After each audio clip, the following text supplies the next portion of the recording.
Hello everyone, welcome to my channel वांगचैन cute love story. तो चलिए फ्रेंड्स, अपनी story marriage with brother in law का next part शुरू करते हैं।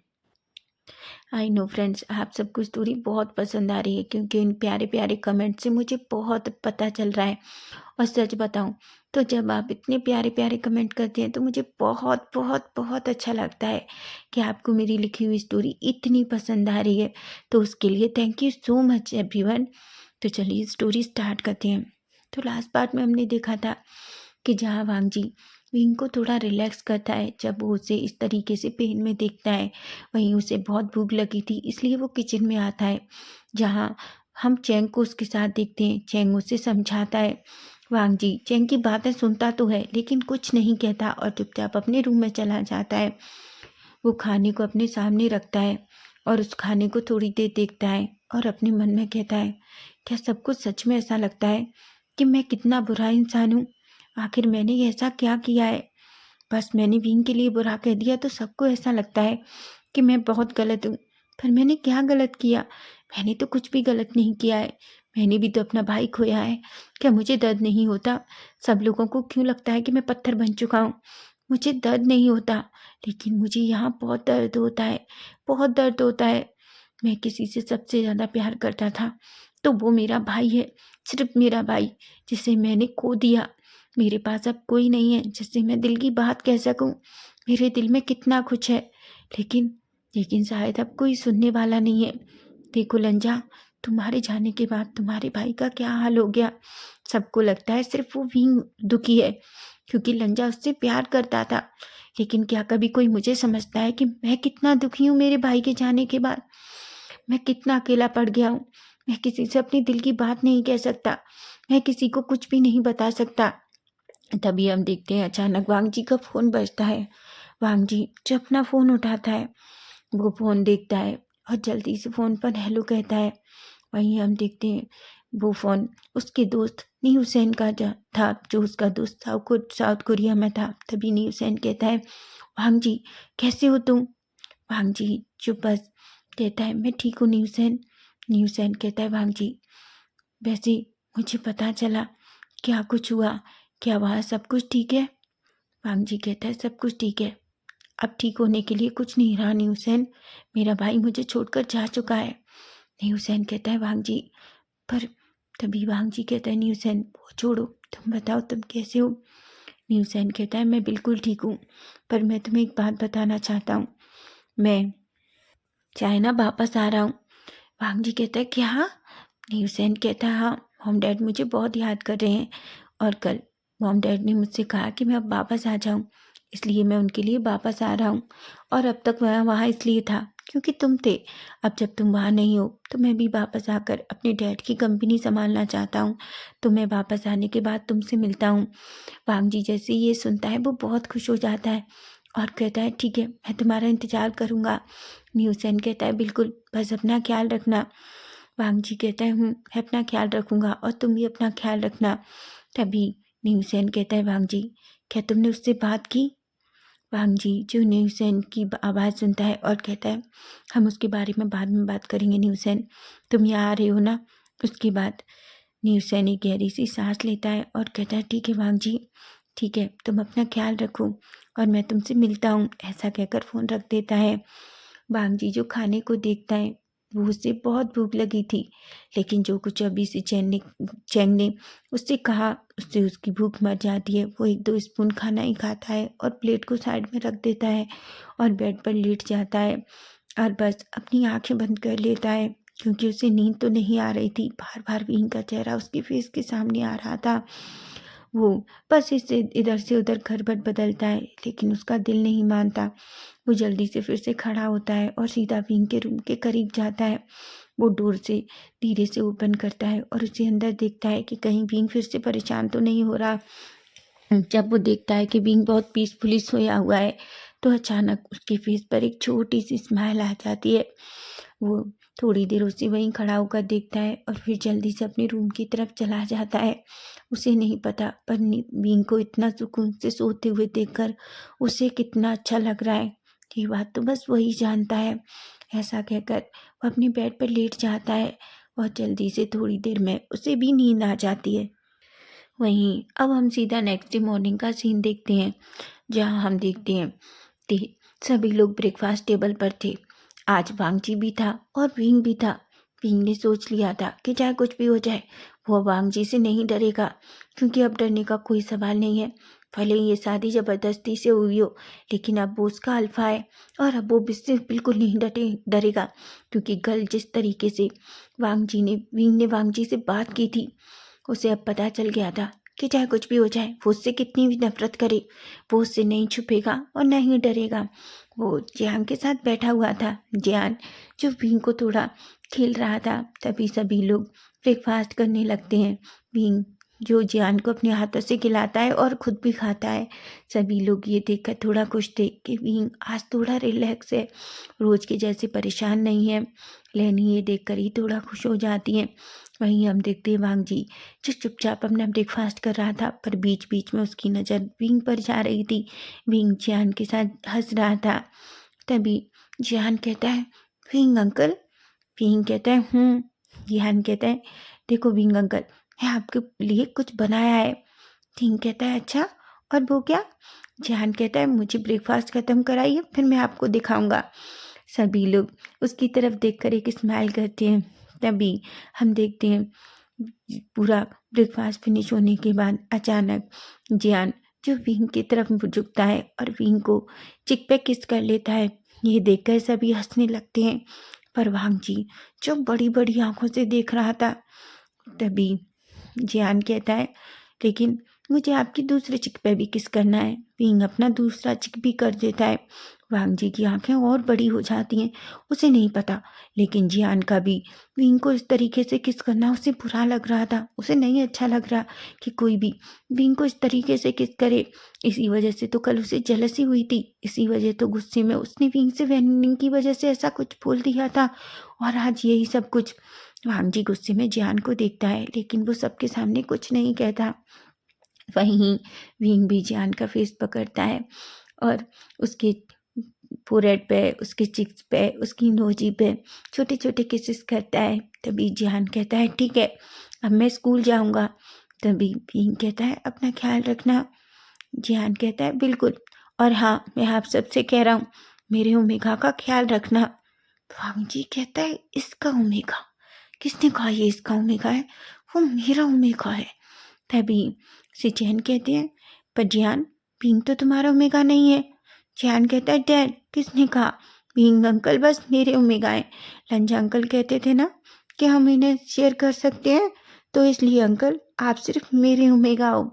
लंजा का नाम सुनकर विंग का फेस थोड़ा चेंज हो जाता है, लेकिन फिर भी वो जियान के सामने इस तरीके से प्रिटेंड करता है और एक स्माइल करता है और कहता है, ओके, मैं तुम्हारा ओमेगा हूँ, अब तो तुम खुश हो? वांगजी कहता है, बिल्कुल नहीं, तुम सिर्फ मेरे ओमेगा हो। तुम्हारी हिम्मत कैसे हुई उससे उसका ओमेगा कहने की?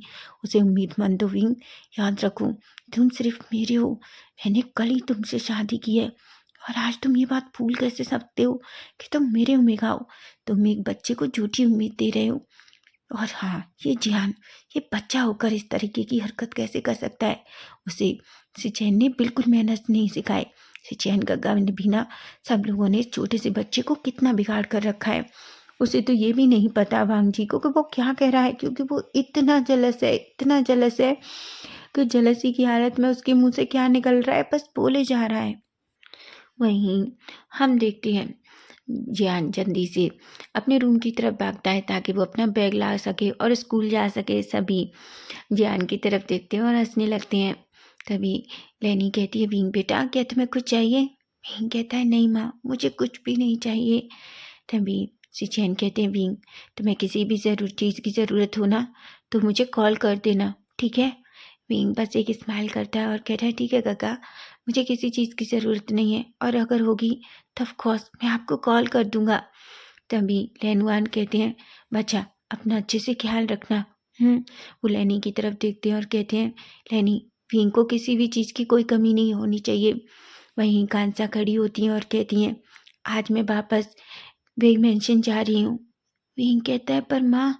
तभी कांसा कहती है, तुम चिंता मत करो, मैं आती रहूँगी, लेकिन तुम्हें पता है ना, तुम्हारे डैड अब वहाँ है और मैं यहाँ नहीं अकेले रह सकती।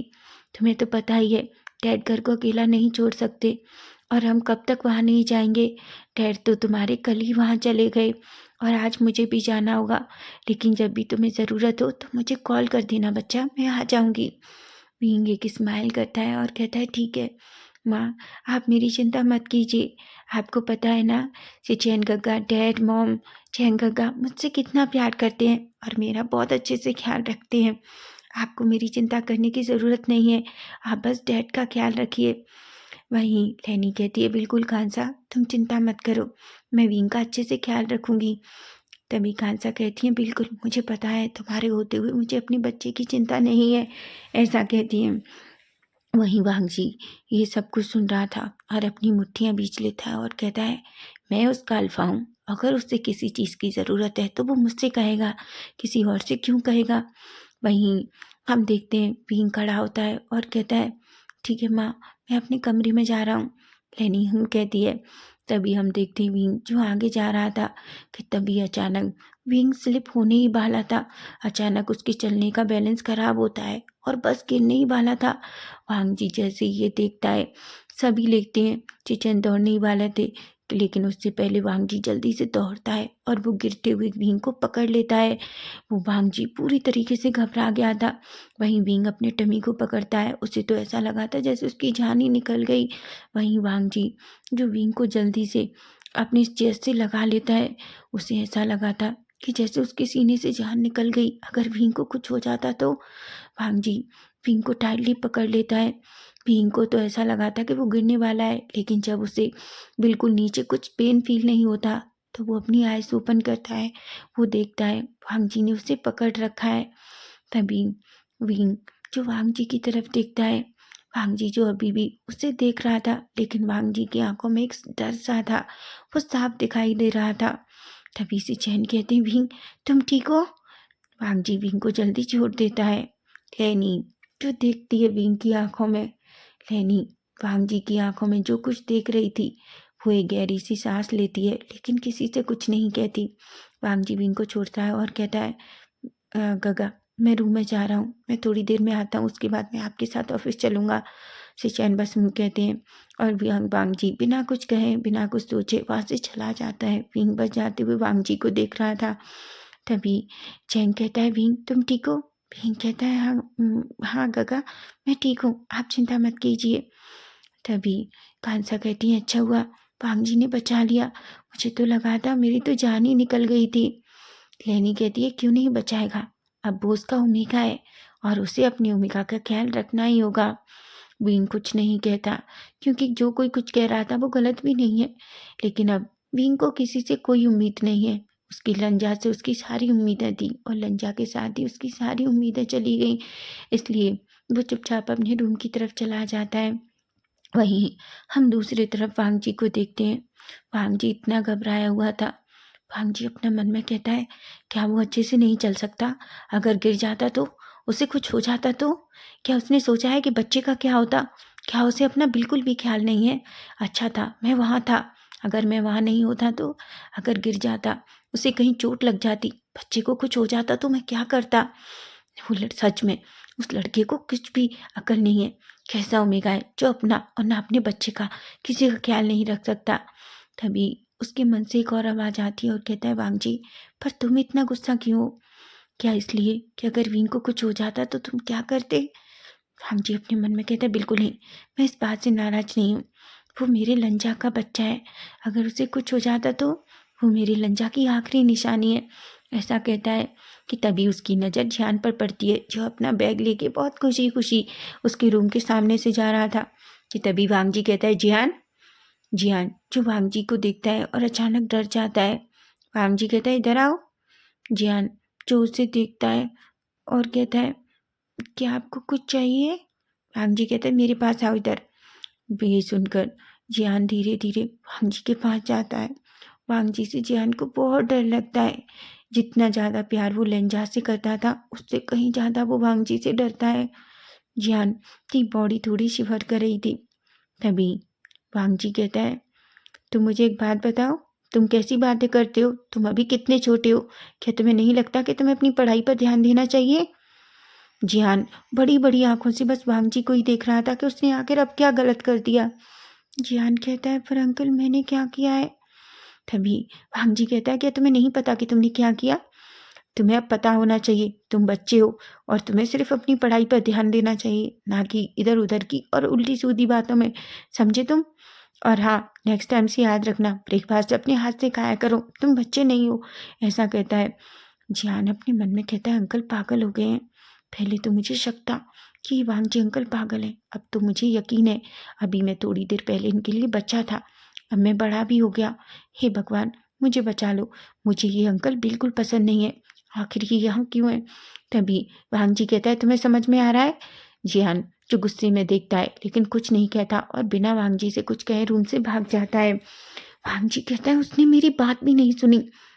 तभी जियान जो दौड़ से भागता है और अचानक किसी से टकरा जाता है। वो ऊपर देखता है तो सिचैन कहते हैं, क्या हुआ जियान? जियान कहता है, कुछ नहीं डैड। सिचैन कहती है, पर तुम भाग क्यों रहे हो? जियान कहता है, गगा डैड, मुझे एक बात बताइए, क्या वांगजी अंकल यहाँ से नहीं जा रहे? सिचैन कहती है, मतलब? जियान कहता है, मुझे आपके भाई से वांगजी अंकल बिल्कुल पसंद नहीं है। उनसे कहिए ना वो वापस साउथ कोरिया चले जाएं और हमें यहाँ अच्छे से रहने दें। सिचैन कहते हैं, जियान ये गलत बात है, वो तुम्हारे अंकल है ना? जियान कहता है, पता है, लेकिन वो हमेशा मुझे डांटते रहते हैं, मैंने तो उनके साथ कुछ भी नहीं किया। आपको पता है अभी अभी उन्होंने मुझे कितना डांटा? सिचैन कहते हैं, पर क्यों? जियान सब कुछ बता देता है। सिचैन की फेस पर एक स्माइल आ जाती है। तभी सिचैन जियान से कहते हैं, जियान मैं तुमसे कुछ कहूँगा तो तुम करोगे? जियान कहता है, बिल्कुल। सिचैन अपने मन में कहते हैं, मैं जानता हूँ मैं अपने लड़के को थोड़ा कर सिखा रहा हूँ, लेकिन मैं जानता हूँ वांग जी, अगर तुम मेरे छोटे से बच्चे से जेलस हो सकते हो तो मैं वो तुम्हारे उस लेवल की जेलसी देखना चाहता हूँ। ऐसा कहकर वो जियान की ईयर में कुछ कहते हैं। जियान कहता है, क्या सच में? तभी सिचैन कहते हैं, सच में। जियान अपने डैड को टाइटली हग करता है और कहता है, डैड आप दुनिया के सबसे अच्छे डैड हैं। सिचैन कहते हैं, मैं जानता हूँ। ऐसा कहते हैं और उसके फोrehead पे किस करते हैं और कहते हैं, बेबी चलो अब तुम जल्दी से जाओ, नहीं तो तुम स्कूल के लिए लेट हो जाओगे। जिस पर जियान कहता है और जल्दी वहाँ से चला जाता है। वहीं हम दूसरी तरफ देखते हैं, जहाँ हम देखते हैं वांग जी जो सिचैन के साथ ऑफिस में एंटर करता है। लेनवान जो अपने केबिन में थे, सभी लोग वांग जी को देख रहे थे। हालांकि ऑफिस में से आधे लोगों को पहले से ही पता था कि वांग जी और लंजा दोनों ट्विंस हैं और लंजा के बाद वांग जी अब इस कंपनी में उसकी जगह पर आ गया है। लेकिन कुछ लड़कियां जो आपस में गुसर पुसर करने लगती हैं, वो आपस में वांग जी को देखकर बात कर रही थी। कुछ लड़कियां कहती हैं, वो कितना हैंडसम है, जिस तरह से लंजा सर थे। तभी एक लड़की कहती है, हाँ लेकिन लंजा सर हमारे हमेशा कितने हंसते रहते थे, तुमने देखा है उसका कोल्ड फेस है और कितना डरावना है। तभी एक लड़की कहती है, तुमने सही कहा, पता है कल जब मैं उस दिन ऑफिस में थी तो इतनी जोर से गुस्से हुए थे, फाइल इतनी तेज फेंकी थी, मैं तो पूरी तरीके से डरी गई थी। लंजा सर तो हमेशा गलतियों पर कितना प्यार से समझाते थे। तभी एक लड़की कहती है, लेकिन कुछ भी कहो वो हैंडसम तो है। तभी एक लड़की कहती है, तुम पागल हो, तुम उसके हाथों मरना चाहती हो। वहीं हम देखते हैं वांग जी जो अपने केबिन में बैठ जाता है जहाँ पहले लंजा बैठा करता था। सिचैन वांग जी की तरफ देखते हैं और कहते हैं, वांग जी अगर तुम्हें कोई भी चीज़ जाननी है या किसी के बारे में भी तुम्हें कोई परेशानी आती है तो तुम मेरे केबिन में आकर पूछ सकते हो। वांग जी कहता है। तभी हम देखते हैं अचानक एक लड़की एंटर होती है। सिचैन कहते हैं, वांग जी ये तुम्हारी पर्सनल सेक्रेटरी है, इसका नाम जिया है। जिस पर वांग जी उसे देखता है। वांग जी जिया को बस अजीब नज़रों से देख रहा था क्योंकि जिया ने बहुत छोटी सी रेड ड्रेस पहन रखी थी। उसकी क्लीननेस पूरी बाहर आ रही थी और बहुत अजीब तरह की ड्रेस थी जिससे उसका आधा शरीर तो पूरा दिख ही रहा था। वांग जी अपनी मुट्ठियाँ बीच लेता है और वहीं से चैन वहाँ से चले जाते हैं। वो एक स्माइल करती है और वांग जी के करीब आती है और कहती है, सर आपको कुछ चाहिए? तभी वांग जी गुस्से में उसकी तरफ देखता है और कहता है, मिस जिया मैं आपको लास्ट वार्निंग दे रहा हूँ कल से आप अच्छे कपड़े पहन कर आइए। अगर आपको इस तरीके से कपड़े पहन के आए हैं आना है तो मुझे लगता है आपको किसी फैशन शो में जाना चाहिए, क्योंकि मुझे नहीं लगता कि लैन कंपनी में कोई भी फैशन शो होने वाला है। जिया की आंखें बड़ी बड़ी हो जाती हैं। वांग जी कहता है और दूसरी बात, किसी भी अल्फा को इस तरीके से सीड्यूस करना बहुत गलत बात है, और मुझे नहीं लगता कि हमारी कंपनी में कोई सीड्यूस कंपटीशन भी हो रहा है कि कौन किसे सीड्यूस कर सकता है। तो आपको एक लास्ट वार्निंग मैं दे रहा हूँ, अगर आप आइंदा फिर से कभी ऐसे कपड़े पहनकर मेरे सामने आई तो मैं नहीं जानता कि मुझे आप जैसी सेक्रेटरी की ज़रूरत है। समझिए आप। अब आप यहाँ से जा सकती हैं। सबसे पहले अपने घर जाइए, अपने कपड़े बदल कर आइए, और उसके बाद अगर काम आपको लैन कंपनी में करना है तो आपको थोड़ा खुद को संभालना होगा। समझ गई? ये सुनकर जिया घबरा जाती है और अपना सर नीचे कर लेती है, क्योंकि उसे बहुत इंसल्टिंग फील होता है। वो कहती है सॉरी सर, ऐसा कहकर, और अजीब सा मुंह बनाकर वहाँ से निकल जाती है। भांग जी अपने मन में कहता है मुझे समझ नहीं आता, आखिर ये नुमेगा को अपना सब कुछ दिखाने में इतना मज़ा क्यों आता है। सेमलेस लड़की, ऐसा कहता है। वहीं हम देखते हैं जिया जब गुस्से में निकलती है तो वहीं एक लड़की उससे पूछती है क्या हुआ जिया। जिया कहती है ये तो बहुत बेवकूफ़ है, तुम्हें पता है उसने आज मुझे मेरे कपड़ों की वजह से डांटा, आज तक किसी ने नहीं डांटा था। तभी वो कहती है लेकिन तुम कभी भी लंजा सर के सामने ऐसे कपड़े पहनकर नहीं गई थी। जिया कहती है हाँ, क्योंकि वो लंजा मैरिड थे, लेकिन मुझे लगा था शायद मेरा इसके साथ चांस हो सकता है, लेकिन उसने तो मुझे ऐसे भगा दिया जैसे मैंने पता नहीं कितना बड़ा क्राइम कर दिया हो। जिस पर वो दूसरी लड़की हंसती है और कहती है पर तुम्हें थोड़ा खुद को समझना चाहिए, तुम्हें नहीं पता पूरा ऑफिस उससे डरता है, कोई भी उसके सामने जाने की कोशिश नहीं करता, और तुम इस तरीके से। जिया कहती है अगर मैंने भी इसका घमंड ना तोड़ा तो मेरा नाम भी जिया नहीं। ऐसा कहकर वो गुस्से में वहाँ से चली जाती है। वो लड़की जिया को जाते हुए देखती है और कुछ नहीं कहती और चुपचाप अपनी डेस्क की तरफ निकल जाती है। वहीं हम दूसरी तरफ देखते हैं विंग को। विंग जो वेन्निंग के सामने बैठा हुआ था, वेन्निंग विंग से मिलने आया था। वेन्निंग कहता है विंग तुम ये करना चाहते हो। विंग कहता है वेन्निंग प्लीज़ ये सब मेरे लिए करो। वेन्निंग कहता है पर विंग तुम जानती हो ना कि। विंग कहता है वेन्निंग तुम मेरे दोस्त हो ना। वेन्निंग कहता है ऑफ कोर्स विंग मैं तुम्हारा दोस्त हूँ, पर क्या तुम्हें नहीं लगता। विंग कहता है देखो वेन्निंग मैं जानता हूँ उसने मुझसे शादी की है, लेकिन उसने शादी जबरदस्ती की है, शादी का कोई मतलब नहीं है। मुझे नहीं पता वो मुझसे क्यों शादी करना चाहता है, लेकिन ये कोई प्यार नहीं है, मेरी परवाह नहीं है, बस वो मुझसे अपने भाई की वजह से बदला ले रहा है, क्योंकि उसे लगता है कि लंजा की मौत मेरी वजह से हुई है। तो फिर भी मैं उसे इस तरीके से नहीं रख सकता, तुम जानते हो ना। तभी बेनिंग कहता है ठीक है अगर तुम ऐसा चाहते हो तो मैं सब कुछ करा दूंगा।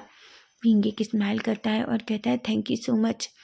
वेनिंग कहता है विंग तुम्हारे लिए कुछ भी। ऐसा कहता है। वो दोनों थोड़ी देर बात करते हैं, उसके बाद वेनिंग वहाँ से चला जाता है। वहीं हम दूसरी तरफ देखते हैं जहाँ अब इवनिंग हो चुकी थी, सभी लोग धीरे धीरे जाने लगे थे।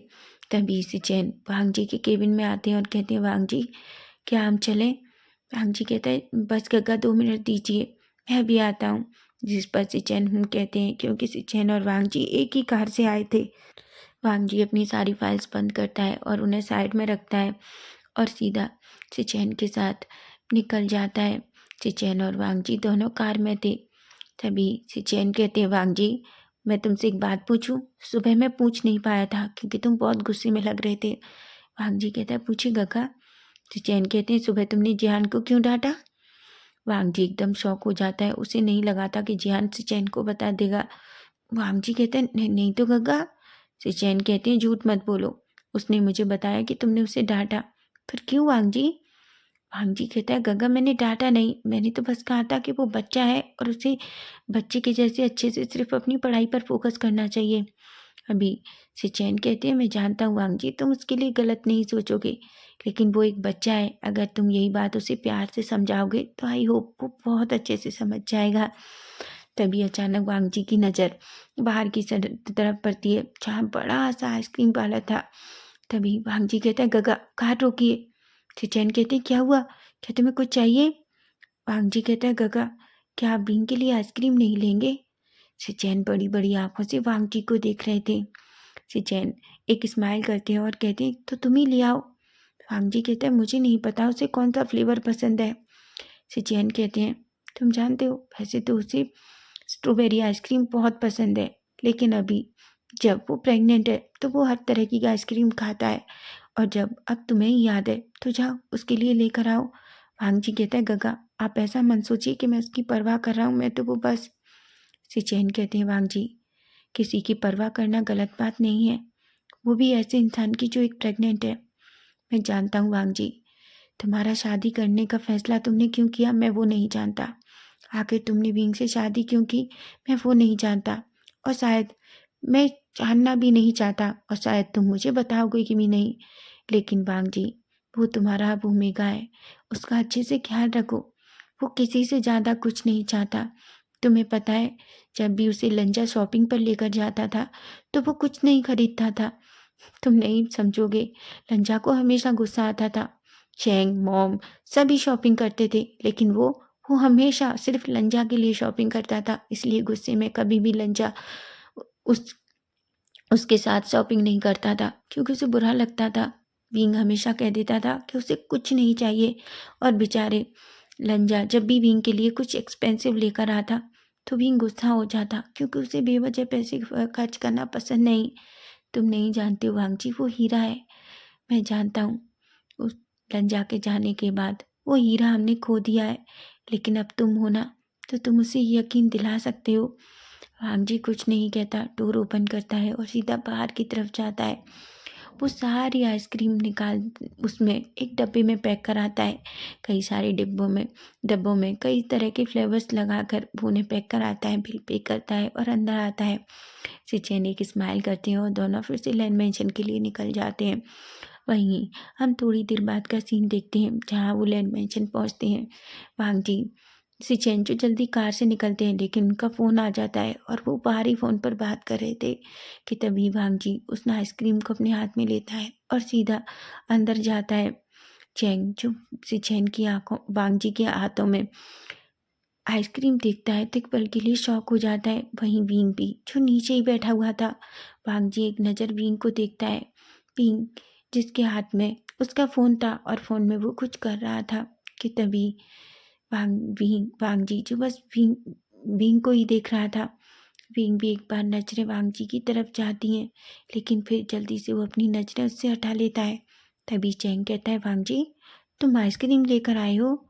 ये देखकर लेनी और विंग दोनों वांग जी की तरफ देखते हैं, कि तभी वांग जी जो विंग को देखता है तो थोड़ा घबराता है और कहता है, नहीं मैं नहीं लेकर आया, ये तो वो सिचैन खगा लेकर आए थे, और उन्होंने कहा था कि मैं इसे तुम्हें दे दूँ, तो ये लो।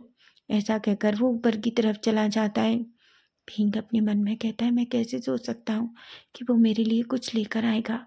तुम बेवकूफ़ हो भींग, वो तुमसे नफरत करता है, वो तुम्हारे लिए कुछ भी लेकर नहीं आएगा। उसे कोई फ़र्क नहीं पड़ता कि मेरे साथ क्या हो रहा है, मैं जिंदा हूँ या मर गया हूँ, उसे कुछ फ़र्क नहीं पड़ता। वो तो बस इस बात से फ़र्क पड़ता है कि मुझे हर्ट कैसे करना है, ऐसा सोचता है। तभी चैंग एक स्माइल करता है और अंदर की तरफ चला जाता है।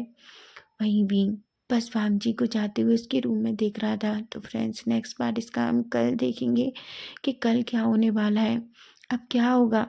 अगर आपको फैन फिक्शन अच्छा लग रहा है तो प्लीज़ प्लीज़ चैनल को सब्सक्राइब, लाइक, कमेंट, शेयर ज़रूर करना। Bye bye, take care.